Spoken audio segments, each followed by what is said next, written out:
നമ്മൾ തുണി കട്ട് ചെയ്യുന്നത് അതേപോലെ റെക്സിങ് കട്ട് ചെയ്യുന്നതായ മെഷീൻ ഇതേപോലെ ഓൺ ആക്കുമ്പോൾ വീല് കറങ്ങുന്നില്ല, അതേപോലെ തന്നെ വർക്ക് ചെയ്യുന്നുണ്ട് പക്ഷേ വീല് കറങ്ങുന്നില്ല. ഇതേപോലത്തെ പ്രശ്നം കൊണ്ട് ഒന്ന് രണ്ട് പേര് മെസ്സേജ് അയച്ചിരുന്നു കേട്ടോ. അപ്പോൾ നമ്മൾ ആദ്യം തന്നെ ചെയ്യുന്നത് നമുക്ക് ഇതേപോലത്തെ ഒരു ടൂൾ അതിൻ്റെ കൂടെ കിട്ടിയിട്ടുണ്ടാവും കേട്ടോ. അത് വെച്ചിട്ട് ഇതേപോലെ ഇങ്ങനെ നമ്മൾ സ്ക്രൂ ഒക്കെ തിരിക്കുന്ന പോലെ ഇതേപോലെ തിരിച്ച് കഴിഞ്ഞാൽ അത് ഈസി ആയിട്ട് തന്നെ ഊരാൻ കഴിയുക. ഇല്ലെങ്കിൽ ഒരു സ്ക്രൂ ഡ്രൈവർ വെച്ചിട്ട് ചെറുതായിട്ടൊന്ന് മേടിയാൽ മതി. ഇത് ഊരുമ്പോഴാണ് നമ്മൾ പ്രത്യേകം ശ്രദ്ധിക്കേണ്ടത് കേട്ടോ. ഇത് നമ്മളെപ്പോഴും തിരിക്കേണ്ടത് ഇതിൻ്റെ വലതുവശത്തേക്കാണ് കേട്ടോ. നമ്മൾ സ്ക്രൂ ഒക്കെ ടൈറ്റ് ആക്കുന്നത് പോലെയാണ് ഇത് ഊരിയെടുക്കേണ്ടത് കേട്ടോ. ഇത് തിരിയുന്ന ഒരു വസ്തു ആയതുകൊണ്ട് തന്നെ നമുക്ക് ഇതേപോലെയാണ് ഇത് ഊരിയെടുക്കേണ്ടത്. ഇത് മാത്രമുള്ളൂ ഇതിൽ നമുക്കൊരു ബുദ്ധിമുട്ടായിട്ട് തോന്നിയിട്ടുള്ളത് കേട്ടോ. പിന്നെ നമുക്ക് ഇതിൻ്റെ സൈഡിൽ വരുന്ന ഓയിൽ ഇടുന്ന ഒരു ചെറിയ ക്യാപ്പ് ഉണ്ടാവും. ആ ക്യാപ്പ് നമ്മൾ ഇതേപോലെ 3 സ്ക്രൂകളാണ് ഉണ്ടാവുക കേട്ടോ. ഈ 3ഉം ഇതേപോലെ അയച്ച് അതൊക്കെ ഒരു ഭാഗത്തേക്ക് നമ്മൾ ആദ്യം മാറ്റി വെക്കുകയാണ് ചെയ്യുന്നത്.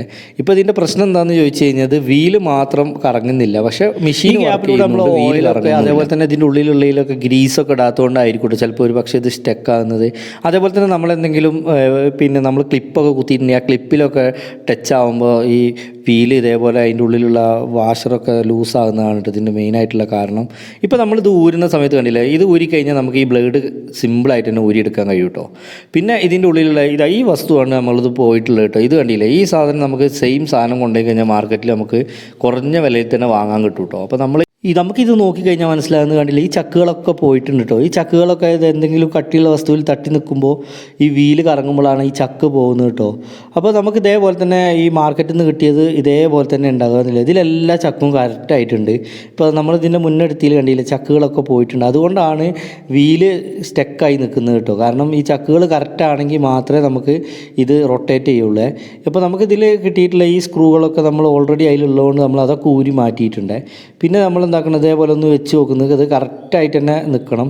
ഇപ്പോൾ ഞാൻ ഈ കാണിക്കുന്ന ഈ ചക്ക് കണ്ടില്ല, ഈ മെഷീൻ്റെ ഇതിൻ്റെ ഉള്ളിലുള്ള ഈ ചക്കിലേക്ക് കുടുങ്ങി നിൽക്കണം കേട്ടോ.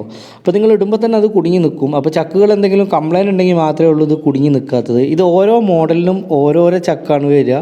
അപ്പോൾ മോഡൽ നമ്പർ നോക്കിയിട്ട് വേണം നിങ്ങൾ മാർക്കറ്റിൽ നിന്ന് ഇത് വാങ്ങാൻ കേട്ടോ. ഇപ്പോൾ കണ്ടില്ല, ആ ചക്ക അവിടെ കറക്റ്റ് കുടുങ്ങി നിന്നിട്ടുണ്ട്. ഇനി നമ്മൾ ചെയ്യുന്നത് എന്താണെന്ന് വെച്ച് കഴിഞ്ഞാൽ ഇതിൽ നന്നായിട്ട് ഗ്രീസ് ചെയ്യണം കേട്ടോ. ഇതിൻ്റെ ഉള്ളിലൊന്ന് ഗ്രീസ് ചെയ്തിട്ടുണ്ട്. ആ വീഡിയോ ഞാൻ എടുത്തിട്ടില്ല, പക്ഷേ ഇതാ ഇതിൻ്റെ ഉള്ളിൽ ഗ്രീസ് ചെയ്തിട്ടാണ് ഈ ചക്ക് ഇതിലേക്ക് ഇറക്കി വെച്ചിട്ടുള്ളത്.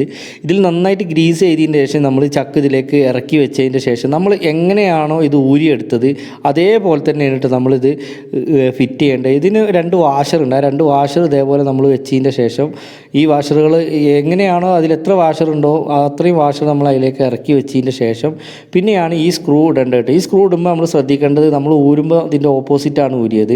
ഇപ്പോൾ കണ്ടില്ല, നമ്മൾ ഓരോ സ്ക്രൂ ഊരിയെടുക്കുന്നത് പോലെയാണ് ഇത് ടൈറ്റ് ആക്കേണ്ടത് കേട്ടോ. ഇത് കണ്ടോ, ഓപ്പോസിറ്റാണ് ഇത് സ്ക്രൂ ടൈറ്റ് ആക്കേണ്ടത്. നമ്മൾ സാധാരണ സ്ക്രൂ പറഞ്ഞാൽ അത് മുൻവശത്തേക്ക് തിരിക്കുമ്പോഴാണ് ഇത് ടൈറ്റ് ആക്കുക. പക്ഷേ ഇത് അങ്ങനെയല്ല, ഇത് ഒരു റൊട്ടേറ്റ് ചെയ്യുന്ന വസ്തു ആയതുകൊണ്ട് ഇത് കണ്ടോ ഇതുപോലെയാണ് വെച്ചിട്ടാണ് ഇത് തിരിക്കേണ്ടത് കേട്ടോ. ഇത് നന്നായിട്ട് ടൈറ്റ് ആക്കണം. കാരണം എന്താണെന്ന് വെച്ച് കഴിഞ്ഞാൽ ഇത് റൊട്ടേറ്റ് ചെയ്യുമ്പോൾ ലൂസാവാൻ പാടില്ല. ലൂസായാൽ വീണ്ടും ചക്കിന് കംപ്ലൈൻറ്റ് വരും. അതേപോലെ തന്നെ പിന്നെ നമ്മൾ ചെയ്യുന്നത് വീലാണെങ്കിൽ ഇതിൻ്റെ അവിടെ തന്നെ എഴുതിയിട്ടുണ്ട് കേട്ടോ. ഇത് ഏതാണ് അപ്പ് സൈഡിലേക്കുള്ളത് ഏതാണ് ഡൗൺ സൈഡിലേക്കുള്ളതെന്നും നമ്മൾ കറക്റ്റായിട്ട് അതിൽ എഴുതിയിട്ടുണ്ട്. അതേപോലെ വെച്ചതിന് ശേഷം ഇപ്പോൾ കണ്ടില്ല, ഇത് കറക്റ്റായിട്ട് വർക്ക് ചെയ്യുന്നത് കേട്ടോ. അപ്പോൾ വീഡിയോ ഇഷ്ടപ്പെട്ടെങ്കിൽ ഷെയർ ചെയ്യുക, സബ്സ്ക്രൈബ് ചെയ്യാനും